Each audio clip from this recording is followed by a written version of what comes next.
Big TV భక్తి సమాచారం WhatsApp ఛానల్లో జాయిన్ అవ్వండి. అన్ని విశేషాలు ఎప్పటికప్పుడు తెలుసుకోండి. యోగం, ధ్యానము. యోగం చేయటం వలన నిజంగా ఎన్నో రకాల లాభాలు ఉన్నాయి అని అందరికీ తెలుసు. కానీ ఆ యోగం చేయడం వలన వచ్చేటువంటి లాభాలని మనం మన జీవితంలో పొందాలి. ముఖ్యంగా యోగము అనుకుంటే చాలామంది ఏమనుకుంటారంటే ఏదో ఒక వస్తువు మీద కానీ, ఒక పువ్వు మీద కానీ, ఒక క్యాండిల్ మీద కానీ ఏదో కాసేపు ఎటువంటి పరధ్యానం లేకుండా మన దృష్టిని కేంద్రీకరించటము అనుకుంటారు. ఇంకొక అభిప్రాయం యోగం కోసం ఎలా ఉంది అంటే ఏదో ఒక స్వరూపాన్ని చూస్తూ ఎటువంటి ఆలోచనలు లేకుండా మైండ్ని అలా బ్లాంక్గా పెట్టడము అని కూడా అనుకుంటూ ఉంటాము. కానీ యోగము అంటే అవి కూడా యోగమే, కానీ అవన్నీ కూడా ఫండమెంటల్స్. యోగము అంటే మన మనస్సులోకి, మన అంతరంగంలోకి, సబ్కాన్షియస్ మైండ్లోకి సూక్ష్మ ప్రయాణం చేస్తూ మన మనస్సుని మనం క్లియర్గా అబ్జర్వ్ చేయటము చేస్తూ ఎక్కడెక్కడ నెగిటివ్ ఆలోచనలు ఉన్నాయి అని వాటినన్నింటినీ కూడా గుర్తించి అవేర్నెస్తో రిమూవ్ చేస్తూ ఎలాంటి యాంగ్జైటీ, టెన్షన్స్, స్ట్రెస్ లేకుండా మనోస్థిరత్వంతో స్థితప్రజ్ఞావస్థలో ఉండటము. ఇది యోగంలో మనం చేయటము. మనం ఎప్పుడైతే యోగం చేస్తామో, యోగంలో కూర్చుంటామో, మనసు ఎప్పుడూ కూడా ఎన్నో రకాల ఆలోచనలతో ఉంటుంది. చాటరింగ్ మైండ్ అని అంటారు. ఎన్నో శబ్దాలు, ఎన్నో ఆలోచనలు ఉంటాయి. మనం ధ్యానంలో కూర్చున్నప్పుడు వన్ బై వన్ వాటినన్నింటినీ కూడా తగ్గించుకుంటూ ఫస్ట్ మన మైండ్ని మనము సైలెన్స్ చేయటం అవుతుంది. సో ఎప్పుడైతే మన మైండ్ని సైలెన్స్ చేస్తామో ఒక మంచి పవర్ఫుల్, పాజిటివ్, హయ్యెస్ట్ వైబ్రేషన్స్ ఉన్నటువంటి థాట్స్ని క్రియేట్ చేస్తాము.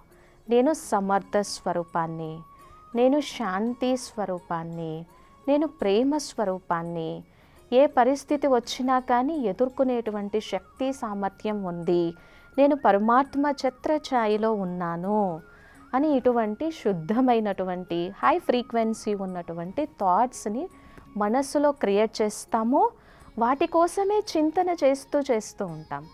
సో మనస్సులో దాన్ని చింతన చేస్తూ, ఆలోచిస్తూ, బుద్ధితో దాన్ని మనము విజువలైజేషన్ కూడా చేస్తాము. సో మనస్సుతో ఆలోచిస్తాము, బుద్ధితో విజువలైజేషన్ చేస్తాము. అన్నింటికీ మూలము మనస్సు, బుద్ధినే కదా. సో ఏదైనా ఒక పనిని మనము మనస్సుతో, బుద్ధితో చేస్తూ ఉంటే అది మనకి ఒక సంస్కారము, ఒక హ్యాబిట్, ఒక అలవాటుగా మారుతుంది. ఏదైతే మనస్సులో మనం పదే పదే చింతన చేస్తూ ఆలోచిస్తూ ఉంటామో అదే జరుగుతూ ఉంటుంది. కాబట్టి యోగంలో ఇంత గొప్ప బెనిఫిట్ ఉంది. అలాగే రోజు యోగం చేయడం వలన ఏమవుతుంది అంటే ప్రశాంతత, పీస్ ఆఫ్ మైండ్, ఆనందము, వీటినన్నింటినీ కూడా మనం అనుభూతి చేసుకోగలం. అయితే కొంతమంది యొక్క ప్రశ్న ఏంటి, యోగం చేస్తున్నా కానీ మరి రోగాలన్నీ ఎందుకు వస్తూ ఉన్నాయి అని కొంతమంది ఆలోచిస్తూ ఉంటారు. సో ఎప్పటి నుంచో ఉన్నటువంటి రోగాలన్నీ తగ్గటానికి ఈ యోగంలో కూడా కొంత టైం పడుతుంది.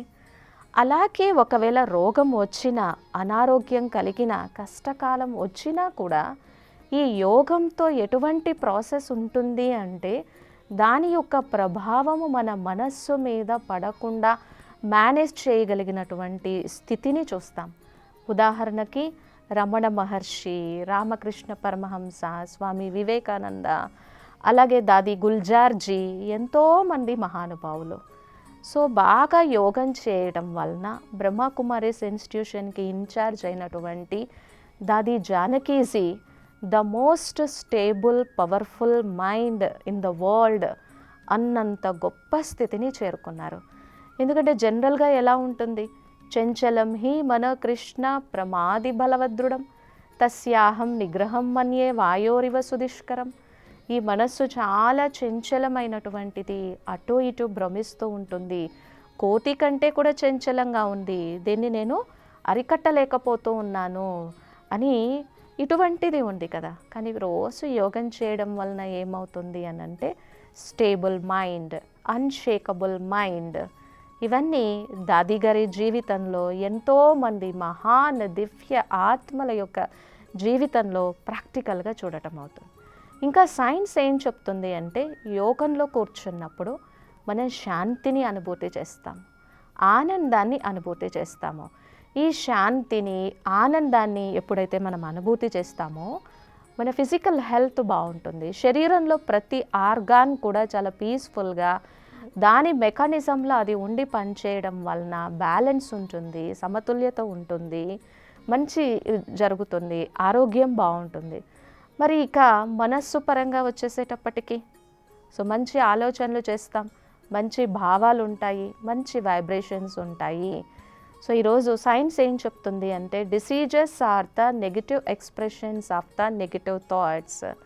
ఎన్నో వ్యర్థ ఆలోచనలు, చెడు ఆలోచనలు చేయటం వలననే ఈరోజు రకరకాల రోగాలన్నీ కలుగుతూ ఉన్నాయి. ఎప్పుడైతే మనస్సు వీటిని ఆలోచించి ఆలోచించి ఆలోచించి ఇంకా టైం ఉండదు కదా, టైం ఉండడం లేదు. మనస్సు టైర్డ్ అయిపోతుంది, ఏదైనా పని చేయాలి అంటే శక్తి ఉండట్లేదు. మరి భోజనం చేయడానికి కూడా టైం లేనంతగా మనం బయట ఫుడ్స్ మీద ఆధారపడిపోతున్నాం. ఎప్పుడైతే బయట ఫుడ్ మీద ఆధారపడతామో వాళ్ళ వైబ్రేషన్స్ ఏంటో, వాళ్ళ ఫీలింగ్ ఏంటో, అది ఏ వాతావరణంలో తయారయ్యాయో కూడా తెలియదు. ఎప్పుడైతే ఇలా జరుగుతుందో మనం మంచి ఆహారాన్ని కూడా తీసుకోలేము. మనం యోగం చేయడం వలన ఏమవుతుందంటే మన నెగిటివ్ థాట్స్ తగ్గుతూ తగ్గుతూ, ఓవర్ థింకింగ్ డిసార్డర్ తగ్గుతూ తగ్గుతూ, సైలెన్స్, ఎన్నో మిరాకిల్స్ జరుగుతాయి. ఒకసారి ఆశ్రమానికి బాగా చాలా దుఃఖంలో, ఎందుకంటే అంత దుఃఖము, వాళ్ళ కుటుంబంలో వాళ్ళ యొక్క భర్త చనిపోతాడు. అందరూ కూడా నువ్వు ఎలా సంతోషంగా ఉంటావు అని అందరూ చుట్టూ చేరి బాధపడుతూనే ఉన్నారు. అటువంటి సమయంలో ఆమెకు ఎవరో తెలియచేశారు, కొంత సమయమైనా సరే ధ్యానం చేయడం, మెడిటేషన్ చేయడం వల్ల నువ్వు ఈ సమస్యని ఎదుర్కోగలవు, నీ బాధ్యతని నువ్వు నిర్వర్తించగలవు అని చెప్పడం అయింది. ఆమె ఆశ్రమానికి వచ్చినప్పుడు చాలా దుఃఖం, ఈ పరిస్థితిని నేను ఎదుర్కోలేను, నేను ముందుకు వెళ్ళలేను, నా చుట్టూ అంతా ఈ నెగిటివ్ ఫీడ్బ్యాక్ ఉంది. కానీ ఎప్పుడైతే తను జ్ఞానం విన్నదో, యోగం తెలుసుకుందో, ఎప్పుడైతే ఆ మెడిటేషన్ రూమ్లో కూర్చొని ప్రతిరోజు ఒక చక్కటి అభ్యాసం చేసిందో, కొన్ని రోజులైన తర్వాత తన కాళ్ళ మీద తాను నిలబడగలిగి మంచి జాబ్ చేస్తూ తన కుటుంబ వ్యవహారాన్ని చక్కబెట్టుకోగలిగినటువంటి సమర్థత వస్తుంది. అలాగే ఇంకా ఎంతో చూస్తూ ఉంటాం, జాబ్ పోయినప్పుడు కూడా ఎంతో నిరాశ, ఇష్టం లేని జాబ్ చేయాల్సి వచ్చినప్పుడు కూడా ఎంతో నిరాశ. అటువంటి డిప్రెషన్లో ఉన్నప్పుడు, ఓవర్ థింకింగ్ డిజార్డర్ ఉన్నప్పుడు కూడా మనం ఎప్పుడైతే ధ్యానం చేస్తామో మంచి స్వమానాన్ని, అంటే నేను శక్తిశాలి ఆత్మను, నేను సమర్థ ఆత్మను, పరమాత్ముని యొక్క వరదాని హస్తం నా తల మీద ఉంది అని ఎప్పుడైతే మనం ప్రాక్టీస్ చేస్తామో స్వతహాగానే స్లోగా ఆ చిన్న ఆ నెగిటివ్ అంతా కూడా తొలగిపోయి మన కాళ్ళ మీద మనం నిలబడగలిగినటువంటి సమర్థత, శక్తి ఉంటుంది.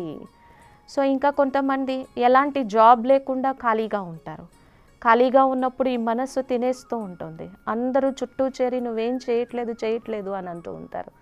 అప్పుడు మంచి పుస్తకాలు చదవటం, ధ్యానం చేయడం, మనస్సుని ఒక మంచి వైపుకి ఛానలైజ్ చేయడం వలన అప్పుడు మంచిగా నేను ఇక జాబ్ చేయాలి, మంచి ప్రొఫెషన్ చేయాలి అని హార్డ్ వర్క్ చేసి మళ్ళీ జాబ్ తీసుకోవటము, ఇటువంటివి ఎన్నో ఇన్సిడెంట్స్ని చూస్తూ ఉంటాము. ధ్యానం చేయడం వలన భౌతిక, శారీరక ఆరోగ్యము బాగుంటుంది. మనస్సులో మంచి పాజిటివ్ థాట్స్ క్రియేట్ చేస్తాం, పాజిటివ్ ఫీలింగ్సే ఉంటాయి, మన దృష్టికోణం బాగుంటుంది. ఇంకా మెడిటేషన్, ధ్యానం చేయటం వలన అందరి నుంచి మంచిని ఆస్వాదిస్తాము. Emotional strength, emotional fitness, emotional stability, emotional power, emotional hygiene పరిస్థితి వచ్చినప్పుడు ఇరిటేట్ అవ్వకుండా, డిస్టర్బ్ అవ్వకుండా, సావధానంగా ఆలోచిస్తూ ముందుకు వెళ్ళేటువంటి ఆ ఫిట్నెస్ని డెవలప్ చేసుకోగలం. ఇక నాలుగోదైనటువంటి స్పిరిచువాలిటీ, ఆధ్యాత్మిక శక్తి, పరమాత్మతో మనస్సుని అనుసంధానం చేస్తూ ఆ సర్వశక్తులని, సర్వగుణాలని స్వయంలో నింపుకోగలిగినటువంటి శక్తి ఎప్పుడైతే ఉంటుందో జీవితం ఆనందంగా ఉంటుంది. అందుకనే యోగః చిత్తవృత్తి విక్షేప నిరోధకః అంటే మనస్సులో, మన వృత్తిలో, మన ఆలోచన విధానానికి కారణమైనటువంటి దానిలో ఏదైతే విక్షేపం ఉందో, ఏదైతే నెగిటివ్ ఉందో అదంతా తొలగిపోతుంది. ఇంకా ఈరోజు మనం ఎన్నో రకాల అడిక్షన్స్కి గురవుతున్నాం. సో కొంతమంది సంతోషంగా లేని వాళ్ళు ఫుడ్ కూడా ఒక అడిక్షన్, మొబైల్ కూడా ఒక అడిక్షన్, చిన్న చిన్న విషయాలకే కోపము ఆవేశంలోకి రావడము, ఇటువంటివి ఎన్నో ఉంటాయి.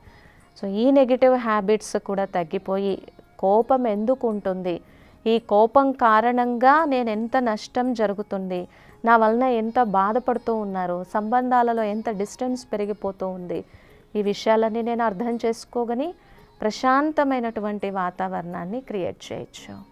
సో యోగం చేయడం వలన ఏం జరుగుతుందంటే మనం ఏదైనా 1, 2, 3 మంచి ఆలోచనలను తీసుకొని పదే పదే మనస్సులో దాన్ని చింతన చేయడము, దాన్ని అనుభూతి చెందడం వలన ఆ వైబ్రేషన్ని, ఆ ఫీలింగ్ని క్రియేట్ చేస్తాం. కాబట్టి ఆరోగ్యంగా ఉంటాం. సైన్స్ కూడా ఏం చెప్తుంది అంటే మీ పిట్యూటరీ గ్లాండ్, మీ బ్రెయిన్ నుంచి మంచి హార్మోన్స్ సిక్రీట్ అవుతాయి.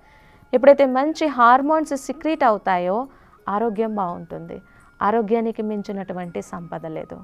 అందుకే ఎంతోమంది మహానుభావుల్ని, ఎంతోమంది మహా ఋషులని ఎంతో చక్కగా ధ్యానం చేసి పరమాత్మతో మనస్సుని అనుసంధానం చేసి ఆ అలౌకికమైనటువంటి దివ్య ఆనందాన్ని పొంది ఆ పవిత్రత శక్తితో విశ్వ కళ్యాణం చేసి, విశ్వ ఉద్ధరణ చేసి ఈ విశ్వంలో చిరస్థాయిగా నిలిచిపోయినటువంటి మహానాత్మలకి కారణమైనటువంటి బలము యోగ బలము, ధ్యాన బలము.